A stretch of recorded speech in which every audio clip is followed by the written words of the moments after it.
Hi, everybody. Welcome.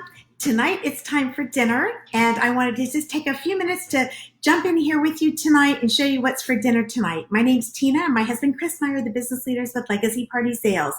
You know, I was doing a Facebook party earlier today, and I asked a question of what is your go-to dinner? You know, when you're really busy and, just don't have a lot of time, or maybe you just don't feel like cooking. And I know some of you probably feel that way right now because you've been cooking almost every single night. And so I wanted to share with you one of my go-to dinners. It's actually something that I haven't been making a really long time. One of my friends shared it with me, and it's become really a family favorite. So what we're going to be doing tonight is we're going to be making Japanese curry. And it's so easy because it's one pot cooking. And don't you just love one pot cooking? I mean, seriously, things cannot get any easier than that. And it's extremely easier when you're using something like the Tupperware pressure cooker. The Tupperware pressure cooker is for the microwave. And so I want you to kind of think like slow cooker meets Instapot. Okay, goes in the microwave. And so what it's going to do is it's going to cook all those one pot meals. So anything you would normally have done in a slow cooker, this is your new friend. And you're going to do it in the microwave. So it's only going to take you about 25 minutes. So that's pretty cool. And it's so much safer because it's absolutely impossible for this thing to blow up. And so that's really good news. And the other thing that I love is that it has a lifetime warranty. So no other appliance that's in your kitchen has a lifetime warranty. But when you use some of our premium products in Tupperware, that's one of the best things is once you have this in your kitchen, you have a lifetime warranty product. So I want to tell you a little bit about the safety features of this, and then we're going to put everything together, toss it into the microwave, and then I'll take a picture when it's done because we're not going to hang on here for 25 minutes. I know you get some other things to do. So this pressure cooker has a couple of great safety features. First of all, we have this little latch right here. So that's what locks it into place. That's just one of the things. So this cover is not coming off because it's locked into place. So you're just going to use your finger right here and press in, and that will allow you to lift that up. So it's literally got to uncatch through the different chambers there. So that's why it's just not going to pop right open. There is actually a tiny little hole right here in the very top. So should you choose to open this before you're supposed to, because it's still under pressure, this will help to release that pressure. So that's a real great safety feature. Now, this cover is still not coming off because you have to twist this to take this off. So you'll notice that my handles are not even. And so there are little triangles on the bottom and little triangles on the top, and you have to match those up to put the cover on and to take it off. So what I do is I put it on like this, give it a twist so that the handles are then even, and it's locked, part one. To unlock, you just give it a twist just like that, and now it's ready to come off. Now, what's really awesome is that the top part of this has got two little silicone pieces. So the top silicone piece that you see right here, that is where it allows the pressure to escape. So when you're cooking, just like a regular pressure cooker, you will hear things like psss, and you're going to hear that little hiss sound as the pressure builds up. It takes about 8 minutes before pressure builds up inside of here to cook. So this is not designed for things that you're just going to toss into the microwave for 5 or 10 minutes. This is for things that you're going to be cooking one pot meals that are going to take you 10, 15, 20 minutes, 25 minutes. This is the pressure indicator, and the pressure indicator actually will rise up when it's under pressure. And then when you remove this from the microwave, you never want to open this until that pressure indicator has gone back down. That's how you know it's still under pressure. So that has a couple of safety features. And then inside we have this silicone piece. And once again, that is designed to help build up pressure, but it's also designed to, again, prevent any type of pressure cooker blowing up that you hear. I know that when I was growing up, my mother never had a pressure cooker because she said they were dangerous. I was scared to death of them. So when Tupperware introduced this, I was like, oh, I don't know about that. And as soon as I used it, I fell madly in love with it. And seriously, we use it a couple times a night. So that's how the pressure cooker works. So what we're going to do tonight is I'm going to be using It's a small box mix. It looks like this, and you can find it at almost every grocery store. Yes, I live in Hawaii, and this is something that we eat a lot here in Hawaii, but I have bought this at grocery stores all over the mainland as well. So it is available. So it's called Golden Curry, Japanese curry style. And what I do, which is a little bit different than the instructions because it's designed for stovetop, is I take the little briquettes out and I stick them inside of my microwave measuring cup. And I just put in about a cup of chicken broth with that.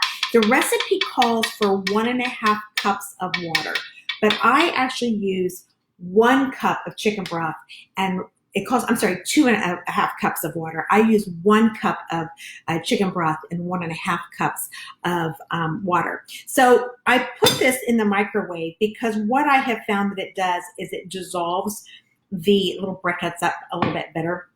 You can just dump them in if you want to, but I like doing it like this a little bit better. I know that it's going to be completely mixed up.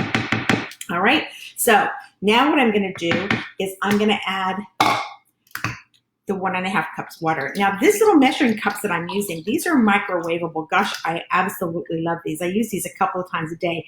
In fact, I actually have 2 of them because sometimes they're in the dishwasher.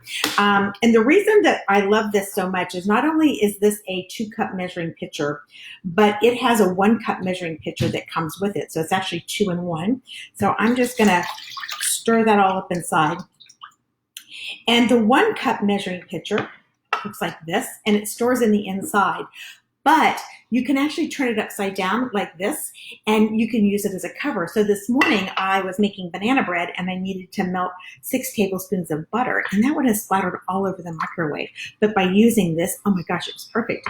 So that's one of my favorite products to use in the kitchen. Like I said, I have 2 sets of those because I use them so much. All right, so I've got my water and my chicken broth and the curry mixture inside of there. And so now what I'm going to do is I'm going to add chicken. Now, when I go grocery shopping, one of the things that I do is I come home and I divide up my meats for meal-sized portions. So I always buy the family pack of whether I'm buying chicken or pork chops or anything. I'm going to buy the largest pack that's the least expensive, and then I'm going to divide it up in meal-sized portion. So there's just 2 of us now, so I divide it up that way. But the other thing I do is I go one step further. Sometimes I actually make my meals, totally assemble them. So I've actually done that before, where I put all of my potatoes, my carrots, my celery, and everything inside of a large container with all this mixture and put it in the freezer. And that way, when I'm really, really busy, I can just pull that out and dump everything in. And I don't even have to stop and do all this because I did that meal prep in advance. But at the minimum, I always just divide up my chicken. So I took this chicken, and this is just 2 chicken breasts, and what I did is I cubed it. So some of my chicken goes in the freezer, and it's going to say cube chicken, and some of it's going to be chicken strips, and then I'll have regular chicken breasts that I'm going to be using for when I'm just like grilling chicken breasts or something like that. So I'm going to take our chicken and place that right inside. So it's all chopped up into little cubes that are bite-sized that way. And then the next thing we're going to do is we're going to add some potatoes. And so I want everything to be kind of uniform in size. So that means that you just want to, this is a nice sharp knife, and it's actually a Tupperware knife. And it's not the knife that we actually sell all the time in our brochure, but it is one that we have from time to time exclusively for our Tupperware hostesses and also for our Tupperware consultants.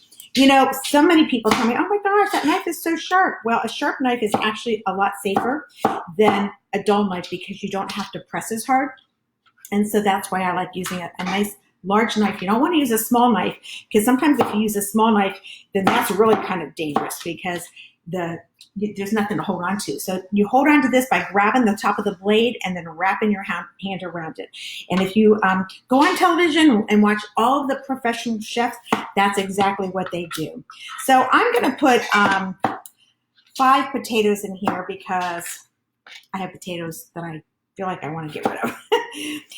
There's no really definite of what you want to put inside of here or how much. So I just kind of eyeball, but I love the potatoes in here. So I make sure I put plenty of potatoes. And these are smaller potatoes. So I always use the small potatoes that come in the bag for when I'm making something like this. Another one pot that you can do inside of this is to use this for stew meat. So you can do your stew. Just put your stew meat and your potatoes and your carrots and celery and whatever else you like to put into your stew. Just stick it right inside of there, and you're going to be good to go. Now, one of the things that I did before we got together here is I actually cut up carrots and I cut up my celery as well. So I got that all ready to just kind of dump in there. And now we need some onion. And so I thought what I would do is share with you this other great little tool. This is our Power Chef. Love, love, love the Power Chef. And this is this killer blade. You'll notice that it came in a nice little protector. I always store it that way. I'm just going to put that right down inside. And I'm going to take and cut my onions just in a couple of chunks. You really don't have to do that. And then this is just going to snap right on the very top.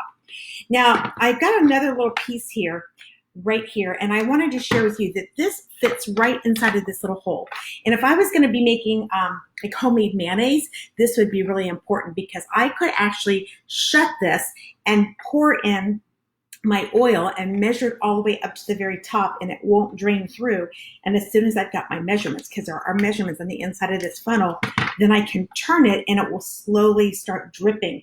I don't have any oil to do that with today. So watch this. Let me move this back so you can get a good look at this. So this has got a rubber gasket on the bottom so it won't dance all over your countertop. You just stick it right on the countertop, put your hand on the top, and there's a little handle here, and I'm just going to pull that handle just like that. And the number of times that you pull the handle is going to determine how finely that your onions are going to be chopped. So I like my onions really, really fine. I like the flavor of onions, but I don't want to be able to see them. Some people might just put chunks of onions inside of this, and in that case, you probably wouldn't even use the Power Chef. You just use the knife and cut it up that way. All right, so we're going to use our silicone spatula. This silicone spatula is heat resistant, and it is also stain resistant. So a lot of times, if you're using it with a tomato-based product, you don't have to worry about it staining. I have, no lie, probably 8 of these spatulas in my gadget drawer. And again, sometimes every single one of them is in the dishwasher. So, because I don't want to reuse one after I've used it on, for example, chicken or something like that. Okay? All right. So everything is in here. There's a fill line on this. You want to make sure you don't exceed the fill line. So you don't want to fill it all the way up to the top. So I've got this right up here to the fill line. Now what I'm going to do is I'm going to put this cover right on top. I'm going to line up my little triangles that we talked about earlier. I'm going to give it a twist just like that. So now my handles are together, and I'm going to place this down in the inside until it clicks, just like that. And I'm going to put this in the microwave for 25 minutes. And when it comes out, guess what? Dinner is going to be done. Now, one more thing is you got to have rice to go on top of your curry. So a little earlier, I used our stack cooker. And this is the 3-quart casserole from our stack cooker. The stack cooker actually has 3 pieces plus a cone.